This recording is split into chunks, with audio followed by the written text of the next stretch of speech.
Alright guys, welcome. I finally reached 100,000 subscribers. Thank you all. So I decided it was a good moment to finally make a Q&A video. So there we go. I'm gonna add some Paradise footage playing in the background so you can watch a video and not just listen to it. So, first question from London. He's a very long time viewer, thank you man.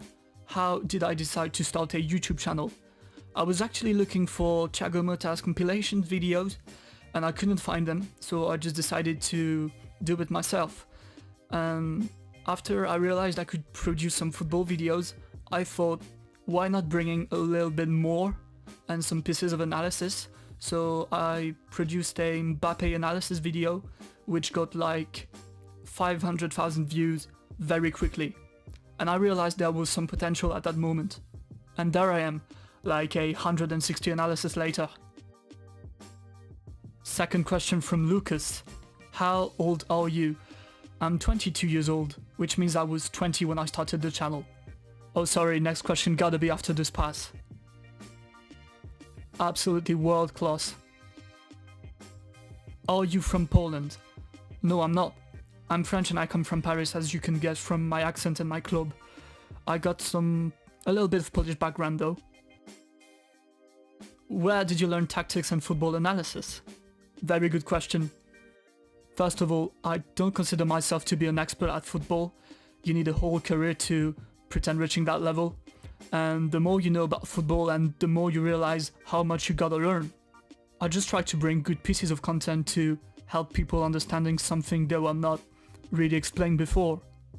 But to give you an actual answer, I'd say I was always interested in tactics, collective play and team shapes, things like that. So I just found ways to develop my knowledge. I watched a lot of games and I read a lot. The best content in English language was probably Zonal Marking at the time, an excellent website, and also the book Inverting the Pyramid by Mr. Wilson. This was an excellent way to realize how tactical football was. In the description I'm gonna link some good tactical pages or Twitter accounts if you want something to read. But all in all, I learned everything by reading or by myself. I never went anywhere to study football. What is the first thing you try to get to analyze in a game?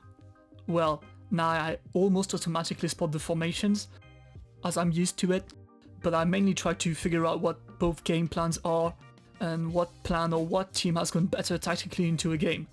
And then I analyze the collective production, the patterns, some changes if there are changes, and that's a good way to start, I think. Since it's quite complicated to follow both teams at the same time, I try to change my focus regularly and not just follow the same element over and over, or even worse, the ball.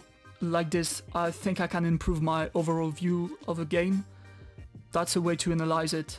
It doesn't mean you have to do the same thing, you can just follow the ball if you want to, but you can try to replicate that and see if that's helping you from a tactical point of view. The Great Musician asks, what formation do you like the most? Thank you. I don't have a favorite formation. I must admit I'm not a big fan of Diamond 4-4-2, as it can be naturally difficult to cover the width, but any system is great. I like every type of football as long as it's played with quality and tactical coherence. I prefer when a big team tries to play possession football, but defensive football is great too. Who's your favorite manager? I don't have a favorite manager, same thing than with formation, but there are many great managers that I admire a lot, and I think Pep Guardiola was the most important coach to change the game in the last decade. Next question, how many times do you have to watch a match to understand the concepts? And second part of the question, who is the hardest coach to analyze? In general, I try to see the game live if I can, and then I watch it another time while I edit, and that's pretty much all I need, unless there's an exception, of course. And secondly, some coaches can be a little bit tricky, like Guardiola, Tuchel or Nagelsmann, because they change a lot of things in the game, but really the hardest to analyze are teams with no plan.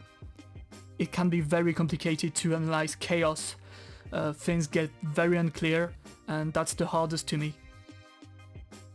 Best player you've seen playing? Thanks for the question, Pedro.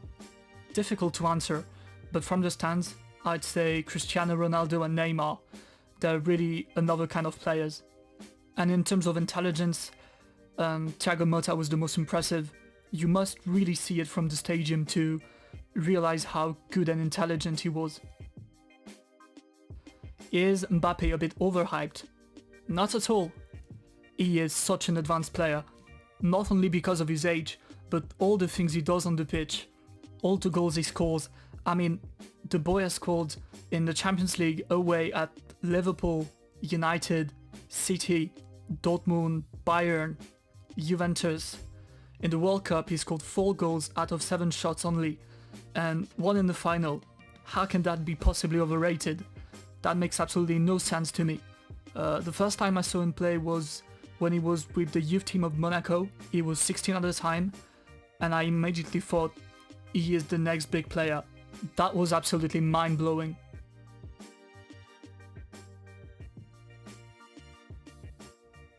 Best defense in the Champions League tactically? Atletico Madrid by far.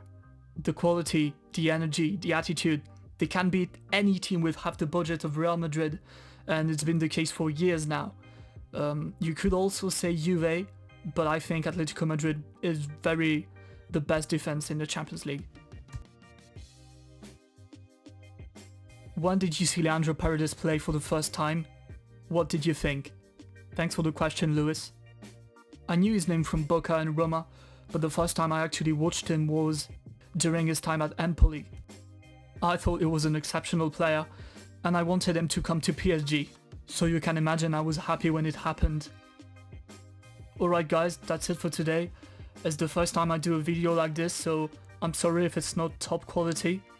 Let me know what you think in the comments. I might do some others Q&A in the future. So again, thank you and take care.